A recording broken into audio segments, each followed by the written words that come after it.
ہاں جی ریڈی. اچھا ان کو جو کے آر یار فون میں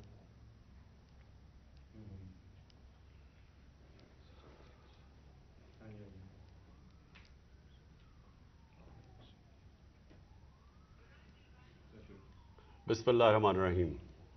ایاک نعبد و ایاک نستعین. میرے پاکستانیوں، آج میں ایک خاص موضوع پہ بات کرنا چاہتا ہوں، اور وہ جو کہ یہ جو آڈیو ٹیپس سامنے آ رہی ہیں، یہ پاکستان کے شہریوں کے، پولیٹیشنز کے، ان کے پہلے فونز کو ٹیپ کیا جاتا ہے، اور وہ کون کرتی ہیں؟ وہ صرف 3 قسم کی ایجنسیز کر سکتی ہیں جن کے پاس یہ طریقہ ہے فون ٹیپ کرنے کا. وہ فون ٹیپ کرتی ہیں، اور پھر جب بھی ان کو بلیک میل کرنا ہو کسی کو، اپنا مقصد یہ نہیں کہ پاکستانیوں کی بہتری کے لیے، لیکن وہ استعمال اس کو کرتے ہیں جب بھی ان کا کوئی سیاسی مقصد پورا کرنے کو، تو وہ یہ پھر آڈیو ٹیپ سامنے آ جاتی ہے. اور میں یہ چاہوں گا سب سے پہلے کہ ڈاکٹر یاسمین، ان کی ایک آڈیو ٹیپ کل نکلی ہے. یہ بات کر رہے تھے جو پرانے سی سی پی او ڈوگر صاحب تھے، ان کے ساتھ یہ بات کر رہی تھیں، تو ان کی آڈیو ٹیپ ایک دم ریلیز ہو گئی. تو میں یہ پہلے چاہتا ہوں کہ یہ بتائیں کہ اس کے پیچھے کیوں یہ ریلیز کی گئی، اس کے پیچھے کیا تھا، اور یہ کیوں بات کر رہی تھی. جو ہر شہری کا حق ہے، کسی بھی پولیس والے سے بات کر سکتے ہیں شہری، لیکن پہلے یہ بتائیں گے کیا، اور اس کے بعد پھر میں آگے بات کروں گا مزید کہ یہ جو تباہی مچ رہی ہے ہمارے معاشرے کی، اور یہ جو اس طرح کا تو کبھی معاشرہ گرا ہی نہیں تھا کہ یہ ڈیپ فیک ویڈیوز بن رہی ہیں لوگوں کے اوپر، ان کے فون ٹیپ کے علاوہ اور بھی ویڈیوز بنا رہے ہیں بلیک میل کرنے کے لیے. بتایا جاتا ہے ہمارے سینئر ہمارے پارٹی کے لیڈرز، ان کو بتایا جاتا ہے کہ جی تمہاری ہم نے کوئی ویڈیو بنائی ہوئی ہے. تو میں اس لیے یہ آج لے کے آ رہا ہوں کیونکہ اس کے اوپر ایک بڑا کلیئر ایک پاکستان کا قانون ہے جس کو کہتے ہیں فیئر ٹرائل ایکٹ. یہ پاکستان کا قانون ہے. میں صرف یہ اس لیے بتا رہا ہوں، اس سے پہلے ڈاکٹر صاحبہ اس کے اوپر پوری بات کریں. یہ قانون یہ کہتا ہے کہ کوئی کسی کا فون ٹیپ نہیں کر سکتا ہے، کوئی agency, I S I, I B, police, یہ کسی کا فون ٹیپ نہیں کر سکتے جب تک یہ انٹیریئر منسٹر کو کہیں اور انٹیریئر منسٹر عدالت میں جائے، اور پھر عدالت کا جج ان کو اجازت دے کہ ہاں یہ ملک کی ضرورت ہے، یہ اس سے دہشت گردی بچ سکتی ہے، یا ملک کے کوئی نیشنل انٹرسٹ پروٹیکٹ ہو سکتا ہے. وہ پھر اجازت دیتا ہے، اور اس اجازت کے بعد پھر فون ٹیپ کر سکتے ہیں. اس کے علاوہ کوئی فون کسی کا ٹیپ نہیں کر سکتا. تو پھر میں آپ کو یہ بتا دوں کہ بے نظیر بھٹو کی حکومت 1996 میں جب ہٹائی گئی تو ایک وجہ دی گئی تھی سپریم کورٹ میں کہ بے نظیر کے گورنمنٹ کے دوران فون ٹیپس کیے جاتے تھے بڑی بڑی پرسنالٹیز کے اور سیاسی مخالفین کے اور ججز کے. یہ ایک وجہ دی گئی تھی 96 میں. میں اس سے پہلے آپ کو بتا دوں کہ امریکہ کا بڑا طاقتور پریزیڈنٹ تھا صدر نکسن. نکسن کی واٹر گیٹ سکینڈل ہوئی کیا تھی کہ وہ مخالفین کے فون ٹیپ کر رہا تھا، اس کی وجہ سے اس پریزیڈنٹ کو ریزائن کرنا پڑا. تو آج یہ جو کھلے عام ہو رہا ہے، پہلے تو میں چاہوں گا کہ ڈاکٹر یاسمین آپ سے بات کریں، اس کے بعد پھر میں بات کروں گا. بسم اللہ الرحمن الرحیم. کل دوپہر میں جب یہ آڈیو لیک ہوئی تو میں نے جب وہ آڈیو سنی تو مجھے امیڈیٹلی احساس ہوا کہ یہ کس مقصد کے لیے یہ لیک ہوئی ہے.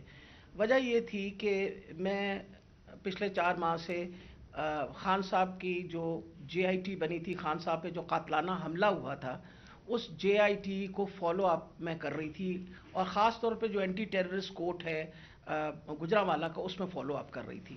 اور یہ میں نے جب دیکھا کہ یہ کیوں کیا گیا ہے، وہ اس لیے کیا گیا کہ ہمارے JIT کا جب بنا تو اس کا کنوینر جو تھے یہ ڈوگر صاحب تھے جو CCPO تھے اس وقت، اور انہوں نے ڈوگر صاحب نے یہ بات انکشاف کر دی تھی حکومت کے سامنے کہ اس میں 3 لوگ ملوث ہیں.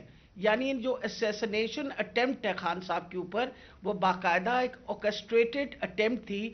اور انہوں نے کہا کہ امپورٹنٹ چیز ہے کہ انہوں نے بتایا کہ ایک بندہ نہیں، اس میں 3 لوگ کم سے کم ملوث تھے اور ان کا ایویڈنس انہوں نے کورٹ کو دے دیا تھا. اور اس کے بعد جو پتا چلا وہ یہ ہے کہ افسروں کو بلیک میل کیا گیا. یہ کورٹ میں جب ایویڈنس کیا اور بلیک میل ہو کے کچھ افسروں نے ریزائن کر دیا، لیکن CCPO جو ہیں ڈوگر صاحب ہی اسٹک ٹو ہز گنز، وہ اسی طرح انہوں نے مینٹین کیا کہ یہ انکشاف ہوئے.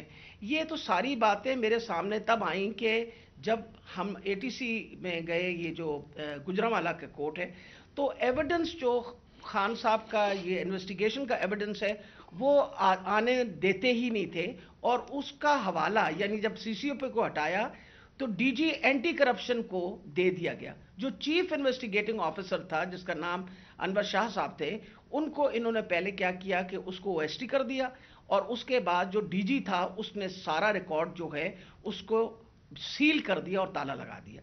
ہم نے جب بار بار کہا کورٹ کو کہ جی یہ ہمیں ایویڈنس چاہیے، جو سارا ایویڈنس منگوائیں، تو پہلی دفعہ جو سیکنڈ ہیئرنگ تھی اس میں انہوں نے آ کے کہا کہ جی DG بدل دیا گیا ہے اور یہ چٹھا صاحب کو لگا دیا گیا نیا DG اینٹی کرپشن جو کہ ثناء اللہ کا رائٹ ہینڈ مین ہے، اور اب وہ ریکارڈ دے گا.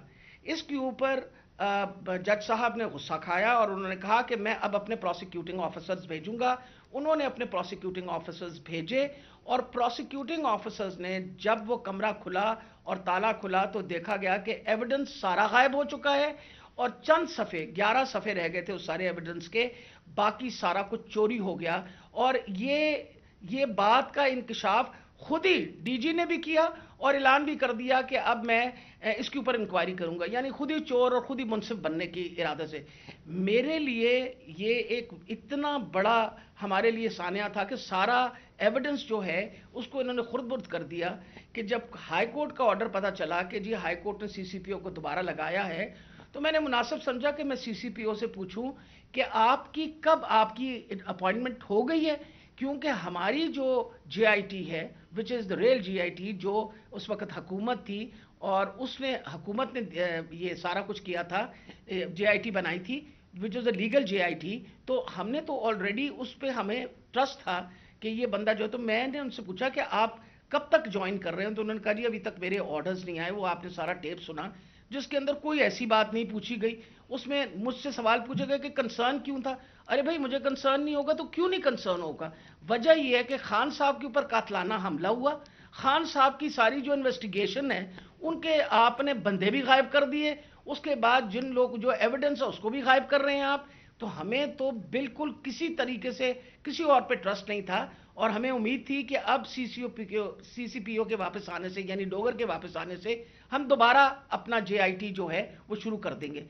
میں سخت مذمت کرتی ہوں. میں نے خان صاحب کے سامنے آ کے بتایا کہ جی مجھے اتنی تکلیف ہوئی کہ جی فیئر ٹرائل ایکٹ کے مطابق میں ایک سٹیزن ہوں اس پاکستان کا، میرا چادر اور چار دیواری تو جو پامال کرنی تھی ان لوگوں نے ہم خواتین کے لیے، تو ہم ساری عورتیں جو ہیں ان کے شر سے نہیں بچ سکتے. جس طرح ان لوگوں نے ٹیپنگ کرنی شروع کر دی ہے، وجہ یہ کہ جس طرح آپ نے فرمایا فیئر ٹرائل ایکٹ کے مطابق یہ کیسے ٹیپ کر سکتے تھے ہمیں؟ How could he tap? کیا انہوں نے اجازت لی تھی؟